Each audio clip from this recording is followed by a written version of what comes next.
Amen. We are now in chapter 4, Genesis. Hopefully we'll get back to our third Sunday and fourth Sunday. We'll be back to Sunday school books, third and fourth Sunday. So I have this Sunday, next Sunday, for chapter 4. So Genesis chapter 4. Interesting, another great chapter. I love going over Genesis because it deals with the beginning of everything, of how things are now. That's what we should see. We should notice how things are, even on today. So Genesis chapter 4 deals with, we're going to say, you want to entitle this chapter, You Reap What You Sow. Okay, you reap what you sow. That's what this chapter is about. Reaping. Adam and Eve, just because, we already talked about them, the first 3 chapters. So last chapter, Adam and Eve is now about to reap what they sowed. What did they sow in chapter 3? Sin. They sowed disobedience. So they're going to reap from the disobedience. So remember in chapter 3, God passed down some curses. They're about to reap all of that because that's what they sowed. They sowed disobedience. When you sow disobedience, this is what you're going to get. So they're going to reap what they sowed in chapter 4. When we sin, we often do so with the hope that we shall obtain the maximum amount of pleasure possible with the minimum amount of penalty. But how many of you know that it really don't work out that way? That's not how it works out. When you think about sinning, you may plan to sin and you may plan to do something wrong, but 9 times out of 10, it just don't work out that way. And that's what happened to Adam and Eve in chapter 3. When the devil told Eve that she's going to be just like God and everything, nothing going to happen to you. I heard the story of a husband and a wife that wanted to go to the drive-in theater, but they didn't want to pay. They didn't pay as much as they wanted to pay for both. So they decided to come up with this plan where they went to the drive-thru. They said to themselves, she told her husband, well, you get in the trunk, and I'll drive in to the drive-thru. Once we get in, we only got to just pay one fare. Once we get in, then I'll come out, and I'll lock the trunk and let you out the trunk, and we can watch the movie. So they made it through the theater, got in, passed the guard, she bought the one ticket, got in, and everything. So the plan is going as well. But then she realized, after she came in and parked the car, that he had the keys to the trunk in his pocket. One of the old cars there, I guess. So what she had to do, she had to call the police. Then they had to call the rescue team because they had to cut him out the trunk. So they come to find out neither one of them, they didn't even see the movie. So you paid for one ticket, still didn't see the movie. So see, we can plan how we're going to do something all the time, but it may not come out the way we think, right? It just may not. That's what sin does too, is to make us think that we can get away with something, but it doesn't come out that way. But we have to understand that there's a high price for sin, right?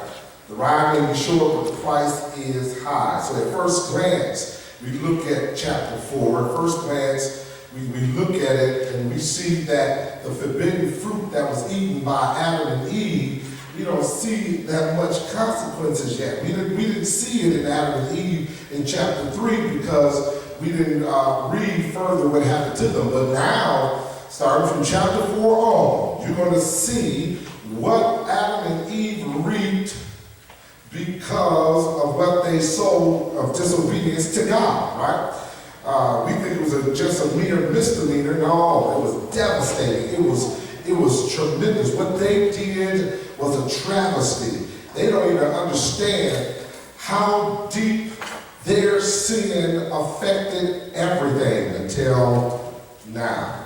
So Genesis chapter 3 makes it clear that that this was a grave mistake. Man has chosen to believe Satan over God. That's exactly what they did. They chose, Adam and Eve, to believe Satan's lie over God's truth, right? That's what they did. And God punished them harshly. He told them, the day that you eat of the fruit, you're going to do what? You shall surely die. Not only that, then he gave the woman a curse, he gave the serpent a curse, he gave man a curse. So he did all that. But now they haven't realized it yet, but they're about to realize it in chapter 4. So they decided to seek the path of self-fulfillment instead of serving God. Sound like people today? We do the same thing.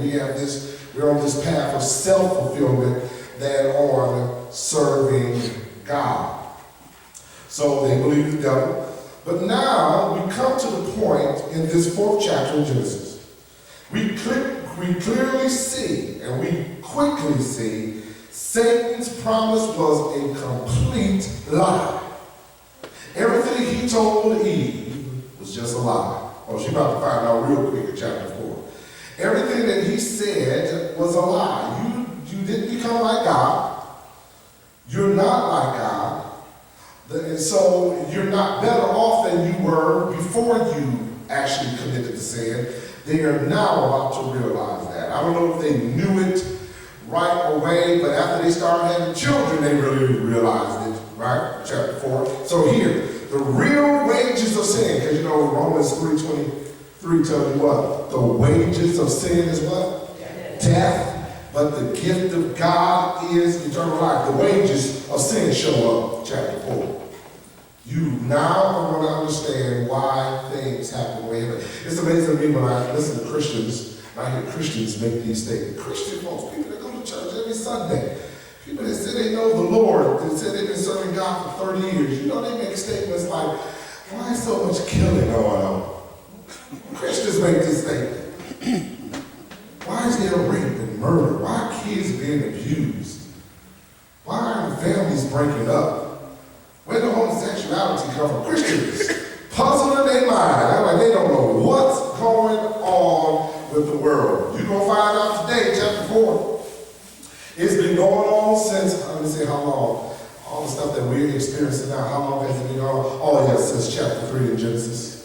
Since the fall. We are actually reaping what they sowed.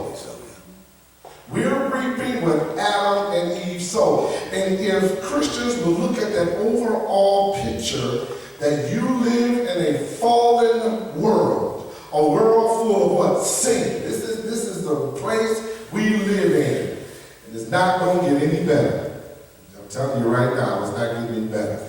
It's been this way, it's going to be this way until when? Until Jesus Christ comes back. And even when Jesus Christ comes back and rules the world for 1,000 years, the scripture says he has to rule there for 1,000 years with an iron rod. Because there are going to be people, even in the 1,000-year millennial kingdom, you're going to be in your glorified bodies, but there are going to be people still in their bodies like we are right now, and he's still got to rule them because they're not going to like his rulership.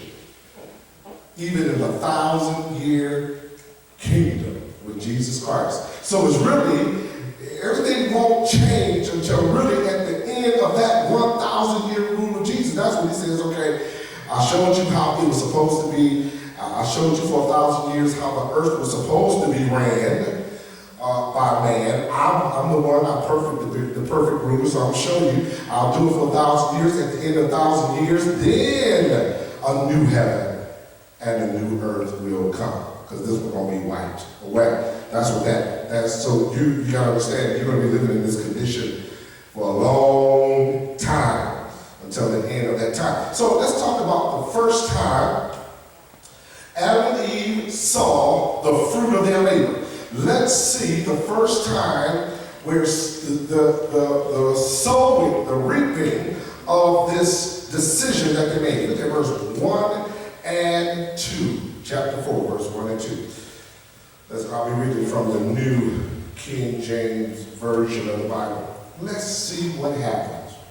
And now, Adam knew Eve, his wife, and she conceived and bore Cain and said, I have acquired a man from the Lord. Then she bore again, this time his brother Abel. Now, Abel was a keeper of sheep, but Cain was a tiller of the ground. Stop right there. And notice this, the union between Adam and Eve. They began to have children. And when they began to have children, Eve, probably Adam, of course, they came up with the name what? Cain. A son whom Eve named Cain. Why do you think, let me tell you what the Hebrew name Cain is in Hebrew is called Cunah. Cunah. You know what Cunah means? It means to get, or it means to acquire. That's what it means. In today's vernacular, this person's name probably would mean got, or G-O-T, word got. That's what the name means, got. Cain means got, meaning to acquire. And notice what she said after she had Cain. I received a man from the Lord. Right? So why did she say that? You see right here in that verse, even verse 1, or what did she, the verse 1, I have acquired a man from the Lord. Why would she say that I have acquired a man from the Lord? If you connect this with Genesis 3:15, remember Genesis 3:15, that was God passed down God told the serpent what in Genesis 3:15, I'm going to put enmity between your seed and her seed. Right? That's what God says. Her seed is going to, you're going to bruise his heel, but he's going to bruise your head. He's going to crush you. So Adam and Eve automatically knew that God, because from that one verse, that God had a plan to send a redeemer and fix what they messed up in the Garden of Eden. They already knew. So she knew that if she said, God said, I'm going to put enmity between your seed and her seed, that means that there's going to come a child, man-child from our family, Adam, and he's going to be the savior of the world. So notice when she calls her first son, she thought he was the one. She says, I got a man from the Lord. In her mind, she's thinking, this is the man that's going to be the redeemer.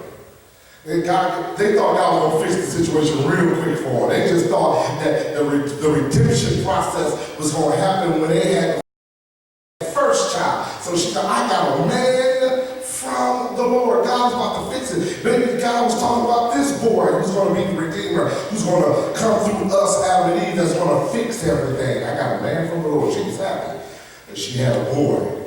You know, it's just like before Jesus was born, it was the same thing, the same process. Every woman, Jewish woman at that time, because they was looking for a savior, half of them named their kid Joshua. Everybody named their kids Joshua. Joshua is the Hebrew name for Jesus. Jesus is a Greek name. You know, we like to call him Jesus, but that's his Greek name. His real name, let's say this, his real name, his Hebrew name is Joshua. There's a whole book, there's a lot of Joshuas out there throughout the history of Israel. You know what Joshua means? The Lord is our salvation. That's what Joshua means. So every time a woman named her child Joshua before Jesus was born, and I'll tell you about that in a minute, she always thought and had in mind, could this be the one? Could this be the son that the scriptures were talking about that's going to be the savior of the world? So they called him Joshua. Right now, even if you look at the name Jesus, even in the Greek, even in Spanish, Jesus, Jesus, that's how you say it in Spanish. Even they still call, a lot of people still call their name kids Jesus today, or Joshua today. You know a lot of Joshuas today. I don't know about the women in Israel or the Hebrew women who named their children, their sons, these names. Are they thinking that Jesus wasn't the Messiah, the one who came 2,000 years ago? Well, and some of them may think, well, he wasn't the one. So we're going to still call our sons until the real one come, the Joshua, the salvation of the Lord. People still think that Jesus of 2,019 years ago wasn't that Savior of the world, and we believe that he was. So once again, this name, Quana, to get, Cain means I got a man from the Lord, thinking that he was going to be the one that was going to change the world. It's almost like when the disciples, after Jesus came along and he started telling them he was the Messiah, they just thought that Jesus was going to set up his kingdom right then and there. They were looking for that earthly kingdom then, but Jesus said, I didn't come for that yet. I came for the spiritual kingdom first. He came from the spiritual kingdom first. And so Adam and Eve, they were looking for this physical redemption first. And God said, no, you need a spiritual redemption first. So that's why they start naming all these boys after these great names. So while she may have been mistaken about her hopes, watch this, about the firstborn child, her firstborn son, she was correct in looking for a deliverer. That's good. She had it in her mind. She had it in her heart. I'm looking for a deliverer. I want to get it right with God. Isn't that something? That's the attitude you need to have.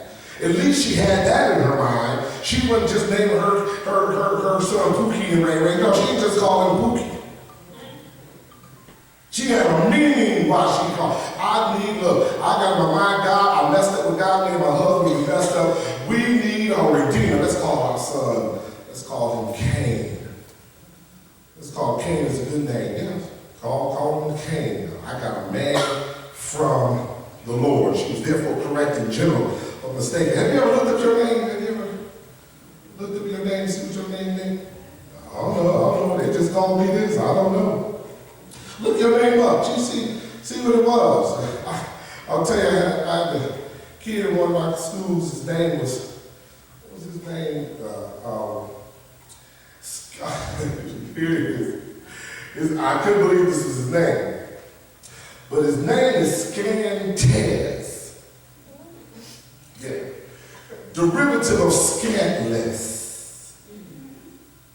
So I asked him, that's an odd name. He said, let me tell you how I got my name. My daddy's name is Scantez.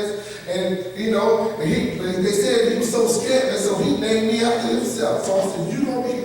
Now, these kids 18, 19 years old, and they try to live up to some of these names that their parents give them. Y'all remember Malice Green? Y'all remember him, don't y'all? Malice? I remember when the newscaster said, I refuse to call him Malice. I'm going to say Malise. That's his name. We're going to call him Malise. But on the street, he was called Malice Green. And that's how I spell. And that's what he's doing.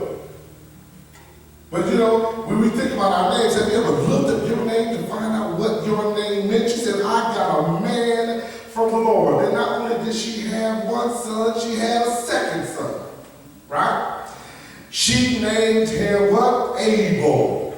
Eve's optimism seems to have waned. After she had the second son, she kind of got hold to it. Wait a minute, if it wasn't the first son, okay, now I'm not going to be that optimistic about how I name my second son. She named him Abel. You know what Abel means? Abel means vanity. It means breathe or breath. It means vapor.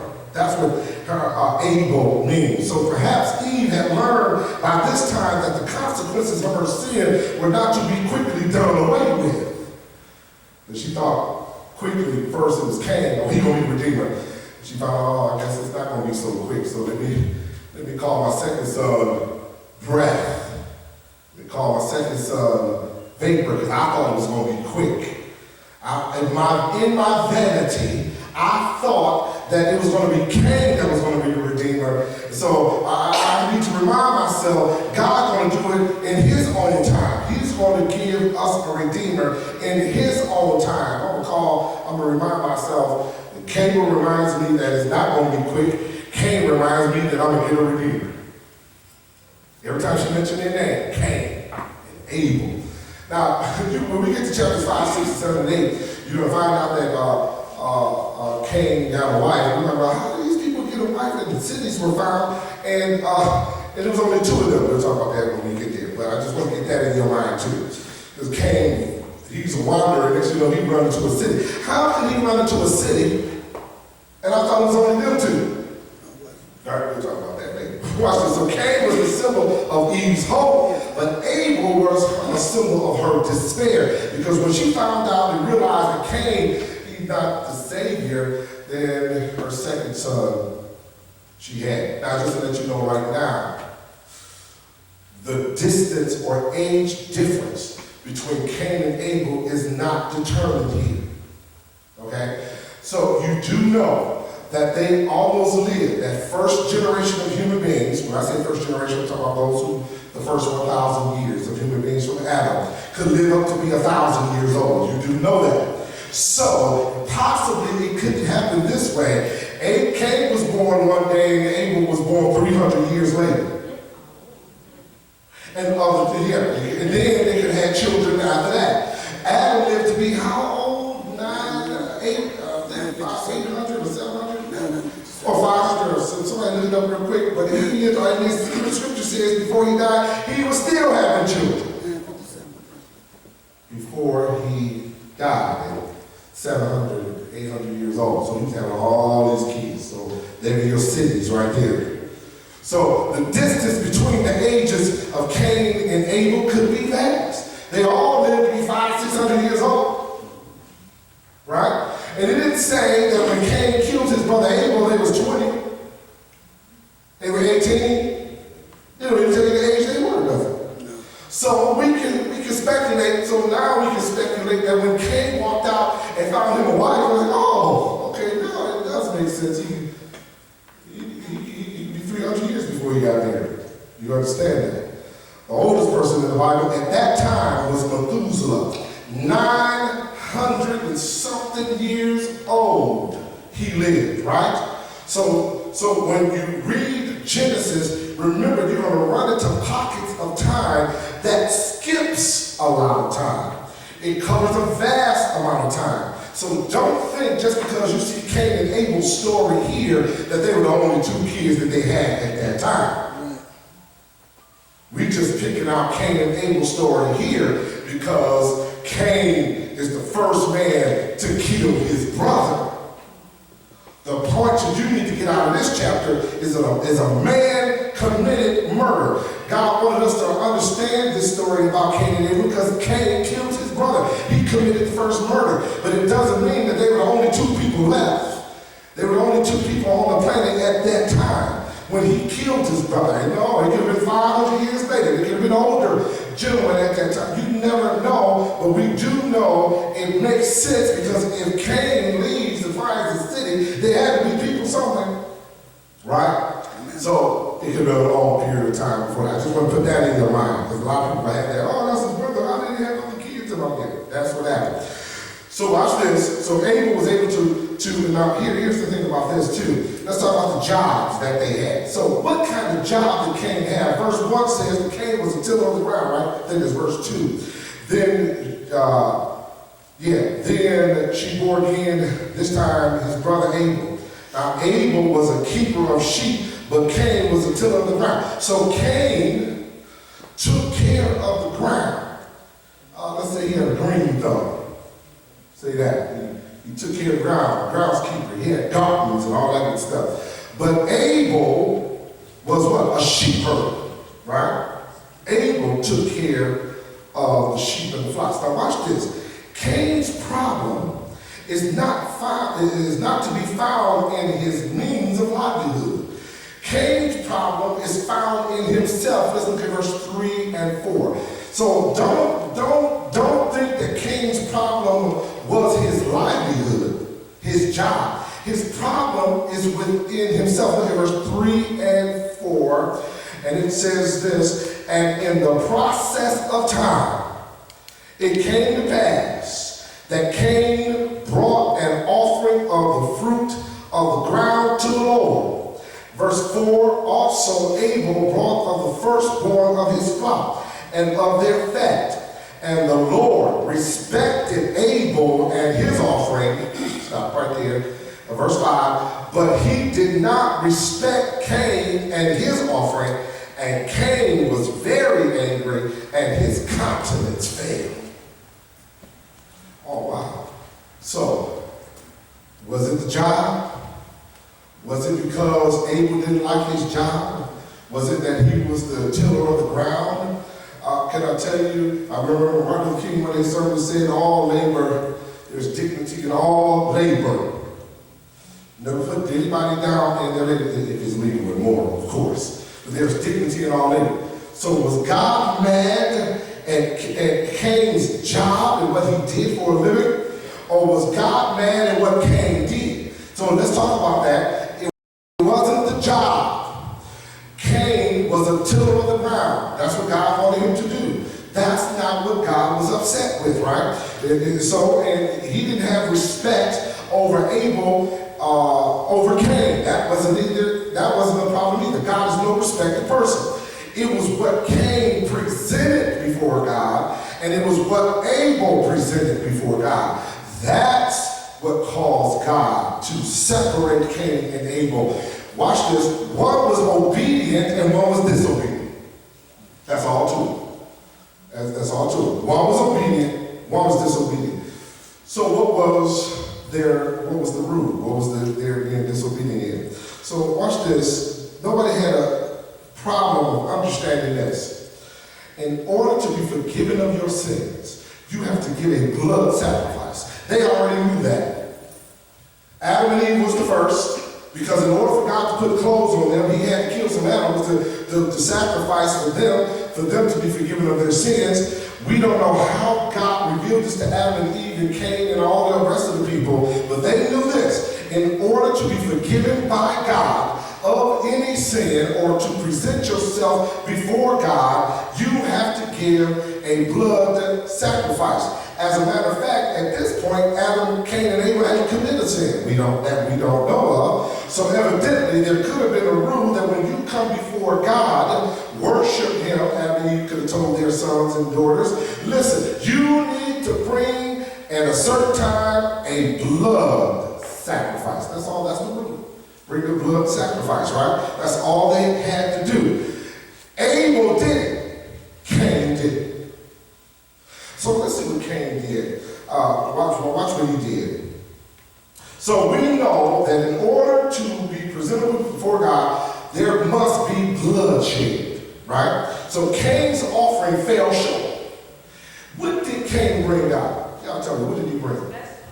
He brought the fruit. He brought from where it came from. Where he brought. Lord, this is what I got from the job. You know I do this every day. So I got some apples here. I got the best bananas, everything you need, Lord, right here. Here you go, Lord. I mean, it's a good gesture, but that's not what God wanted. God wanted what? A blood sacrifice. Here's Abel. Abel brings one of those little sheep. Sacrifice a little sheep. He commits a blood sacrifice before God. God accepts it. And Cain, now watch this, Cain gets mad. Cain is mad. He said his countenance failed. Why are you getting mad at God? He's getting mad at what God requires. I want you to let that seep in. He's getting mad because God requires him to do something. And he said, I don't want to do what you want me to do, God. I'm going to do what I want to do. As a matter of fact, I don't want to give you a blood sacrifice. I want to give you this as a sacrifice. And God said, well, who are you to determine what to give me? Oh, sound like people today. I don't want to go to heaven on your terms, Jesus. I want to go to heaven on my terms, Jesus. If you don't, real quick, so I go to the book of Jude. Go to the book of Jude. That's the book before Revelation. It's only one chapter. Find the verse in there that says, and the people have gone the way of Cain. I want you to, when you get there, because I want to get there with you, go there real quick. People, I want you to read this. This is an amazing passage of scripture because this sets up, even at the beginning, it sets us up to understand the book before Revelation. The people have gone the way of Cain. Let's see, let me find that. Verse 11. Okay, so, let me see, it says Jude 1, verse 11. Right. I might read a few verses before that. Okay. Let's start at verse 6. Let's start at verse 6. Listen to this. Watch this. And the angels who do not keep their proper dominion but left their own abode, he has reserved in everlasting chains under darkness for the judgment of the great day. So what he's doing is, in the book of Jude, he's showing you the judgment of everybody who doesn't line up with God. So he talks about the angels, right? Those who that was reserved. Verse 7, as Sodom and Gomorrah and the cities around them in a similar manner, in these, having given themselves over to sexual immorality and gone after strange flesh, are set forth as an example, suffering the vengeance of eternal fire. Verse 8, likewise also these dreamers defile the flesh, reject authority, and speak evil of dignitaries. Yet Michael, the archangel, in contending with the devil, when he disputed about the body of Moses, dared not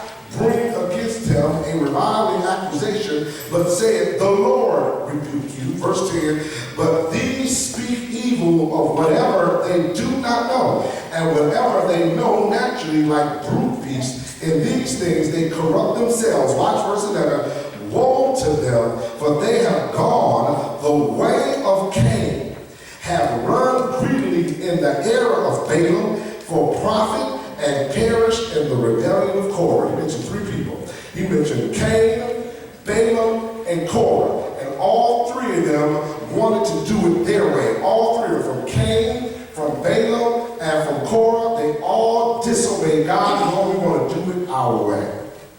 Right? Remember Cain. No, I don't want to give the sacrifice that you want, God. Here's my sacrifice. So you want to do it your way. Balaam, God prophesied. Balaam was the one trying to prophesy negative things about Israel. Right? And Korah was the one who went against everything that Moses said.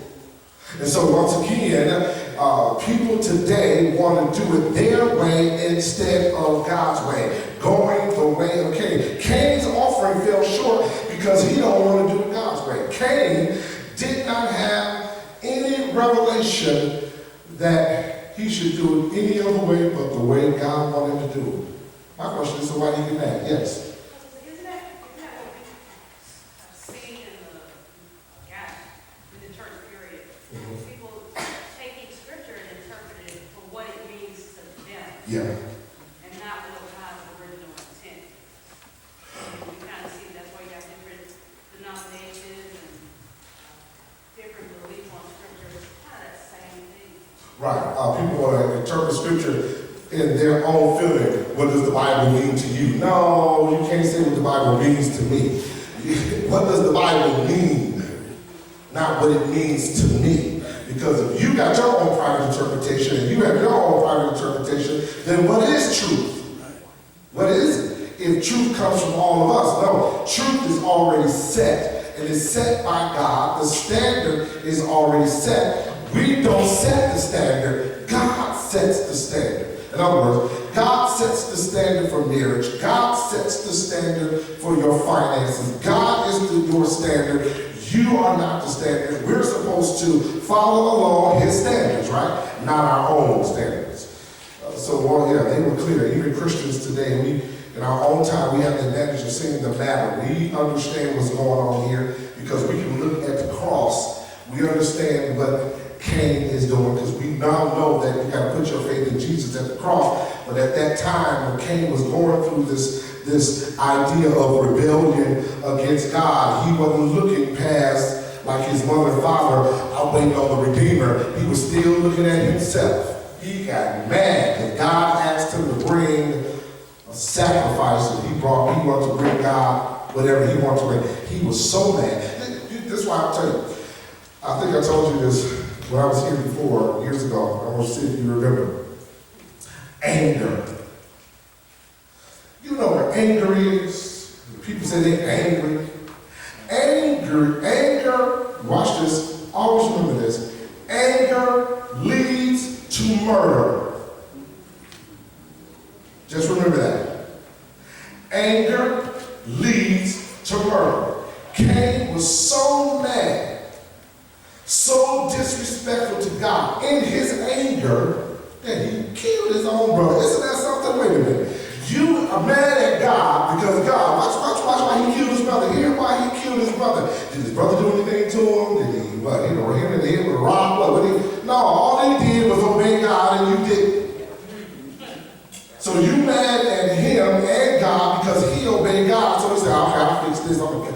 get rid of my brother. Watch this. Your anger leads all the way to murder. If you don't believe me, y'all watching them cable shows, them detective shows, the ID channel, y'all watching all of them. There was a show, I don't know if they still have it on there now, one of them cable shows, they spelled murder backwards. Yeah. And that was the name of the show, I don't know how to say it, but you spell murder backwards. But they were always, and what they would do, it was a unique show, I really loved it, because they would start right from the murder and just go backwards. And they take you from the time of the murder scene, take you all the way back as far as they can to see how far they can get on how this murder took place. And it always happens to be, guess what? Somebody did something to somebody else. Somebody was arguing with somebody else. It always comes out to be, it was always involved around anger. Never read anywhere where anybody intentionally killed somebody because they were happy to do it. I'm just happy to kill people. It's all behind, anger is behind it. So anger leads to murder. It leads to murder. I think I told you about a person on my job whose family member was killed, 26 years old, just got married last year, wife just had a baby last week. 26 years old, yeah. So he didn't want to let the other girl go, so she didn't want to let him go either, so she started calling the wife, because he's married now, he's been married a year, she called the wife, trying to break up the happy home, it was already broken up, if you ask me. So he goes over to the girl's house and says, listen, leave us alone. He's like, I'm not leaving you alone, as a matter of fact, if I can't have you, can't nobody have you. She kills him. Oh, anger leads to murder. Not only did she kill him, she killed herself afterwards. Yeah, anger leads to murder. That's how far it can go. Have you ever had to check your anger sometimes? Have you ever had to discipline your kids? And my wife is like, okay, hold on a minute, hold on, calm down. That's why the Bible tells you not to beat your kids while you're upset. Because you might hurt them. Yes, you will. Don't talk about that. I ain't gonna hurt my kids. Yeah, let them do something so bad. You so angry, you're not even thinking that you've been beating on them for the past 20 minutes. You don't even realize it. So, always calm down. I used to tell my kids this all the time. Come on, let me talk to you first before I move you, because I'm going to calm myself down. Come on, let's talk. Daddy, I want to talk instead of whooping. No, you're going to get both. You're going to get to talk and whooping. What I'm saying, Dad, I've been having a whooping and talking. You talk too much. You preaching and lecturing me out. Look, I want to get it over with. Go ahead and just whoop me. No, you're going to get the punishment. You're going to get both of them. But that calmed me down first. So I wouldn't hit them out of anger. And I would let them know that I don't want to punish you out this way, but I already warned you over several times, right? It's not the first time I talked to you about this situation, so you can't say that I'm doing this out of anger, because I warned you and warned you and warned you. Now it's time to bring out the punishment. So and here, he's angry, he's mad, and he commits the greatest sin at that time, which is murder. But watch this, verse 6 and 7, you're going to read it for yourself. Here it is. Then the Lord said to Cain. We already said they went to, they've gone the way of Cain. If you go back, I want to read it, I got a different version here. I'm going to go back to the New King James.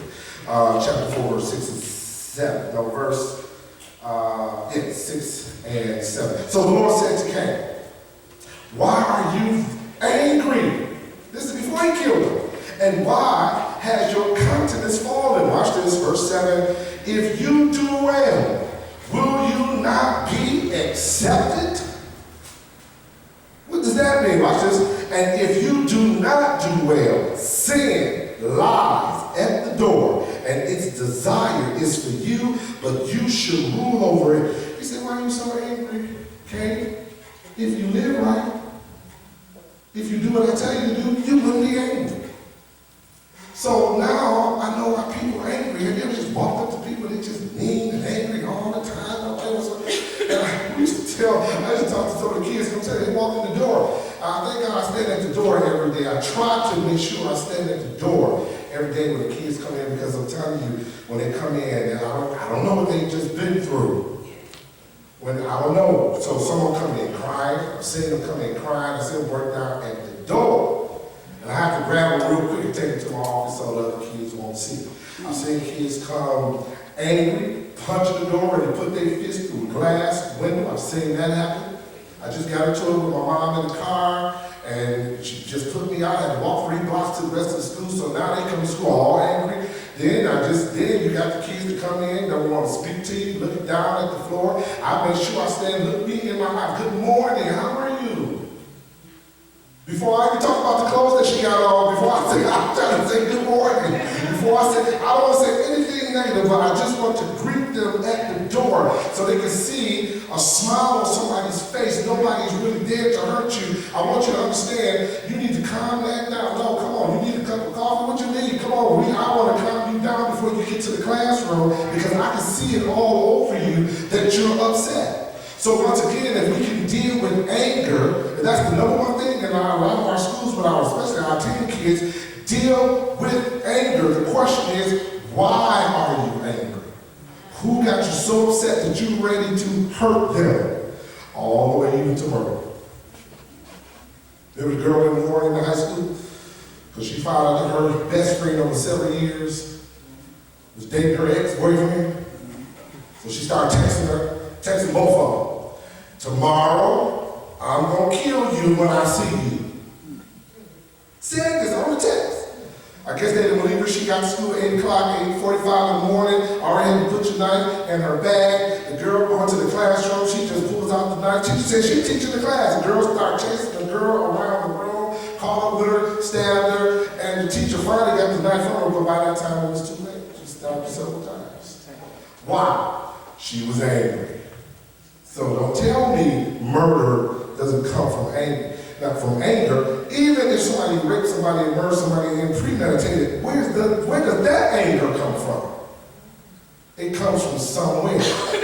So once again, check your anger level. Because there is a verse in the Bible says you can be angry and what? Sin not.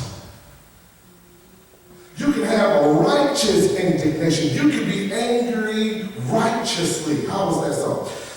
I'm angry that there is a law in this country that says you can kill an unborn child all the way to its birth. I'm angry about that. After birth, there's laws in some states that says that. So I'm angry about that. So am I so angry that I go to the abortion clinic and blow it up and kill the doctor? Oh, that's how far my anger could go. Yeah.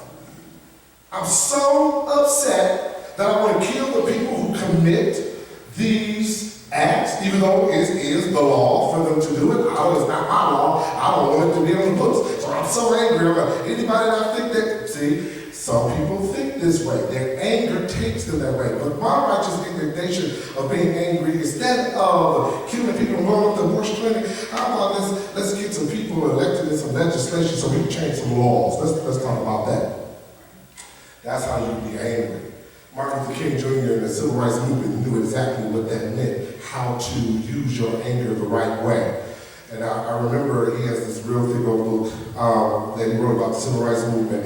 And he said, people thought that, do you think all these people that was marching with me, do you actually think that half of those people did not want to retaliate against the people that was throwing bricks at them, bottles at them, spitting on them? He said we had to actually teach people how to resist. Because I had to tell them, this is exactly what's going to happen to you. He said, well, someone said, well, I can't be a part of this movement. He said, this is a nonviolent movement. Not because we want to be nonviolent, it's because we're trying to make a point. And if you can't be a part of this because you can't keep your anger in check and you want to go off the guy that just threw a rock at you, then you can't march with us. That was the whole idea. So they had to actually train them how to stay calm. Because whoever just let somebody just come on in and just jump on them, whoever does that? Nobody. Nobody I know. You have to train yourself to be calm. And that's the way we have to read it. So Cain wouldn't do it. He wouldn't do it. So in verse 6 and 7, he says, and we're going to stop here. He says in 7, and if you do do well, sin, if you do not do well, sin is crouching at the door. And its desire is for you, but you must master it. Sin is always in front of us. I think the Bible says evil is always present, right? Always. Evil always wants to get an opportunity to take over you. Always. Saved and unsaved. It wants to take over you. It wants to master you. But he tried to tell Cain, Cain, you master it. Stop right there. Once again, if he said that to Cain, Cain didn't have the Holy Spirit living on the inside of him.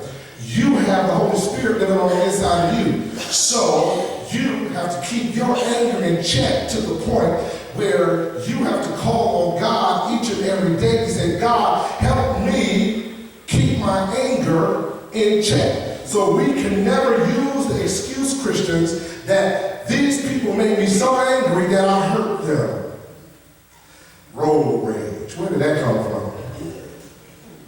20, 30 years ago, we never heard of no road rage. It just started in what? 20th century. 21st century. Everybody want to run everybody over, get out their car, bust your windows over because you cut them off. Where did that come from? Anger. Now we have no patience with nobody. See how people don't check, they don't put their anger in check? They rather get out in the middle of the highway with a bat and beat you half to death because you cut them off.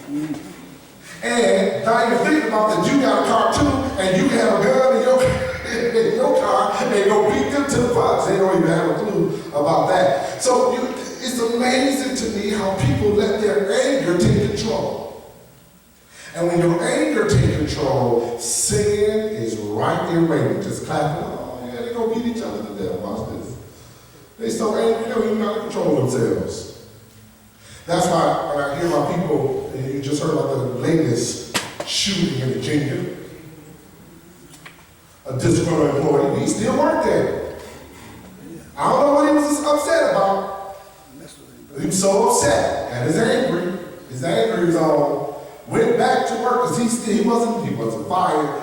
Something must have went on. He got so upset instead of him knowing God, and instead of him talking to somebody about the situation, maybe they told him he don't get fired. I don't know what they told him, but he went back and took out 12 people.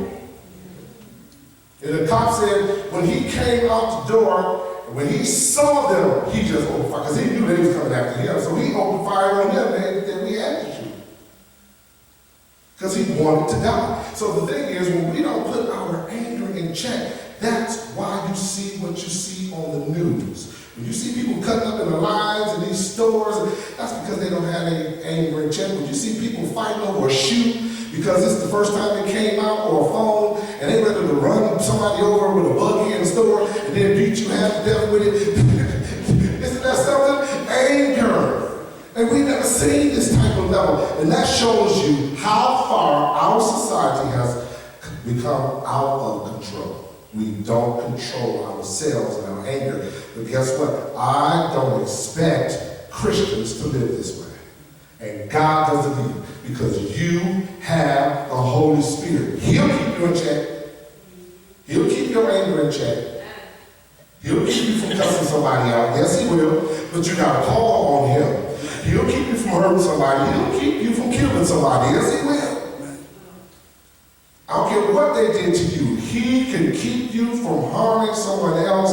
If a person did something just heinous to you, he can keep you from harming them if you call on him. Any questions or comments about this anger? Because we're going to finish that next week. Finish what Cain did. We'll find out what he did and what God, and even in that situation, how God is going to bring a little bit of grace, even in that situation. Any questions or comments about anger today as we begin chapter 4?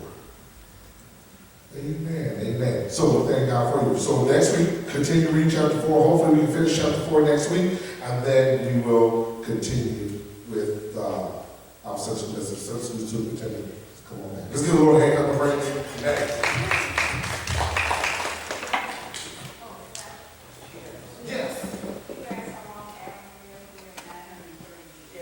So, yeah, lived 930 years. It doesn't say he still had kids all the way up to that time. It says he had children all the way up to that time. So y'all want to know where Cain got his family from.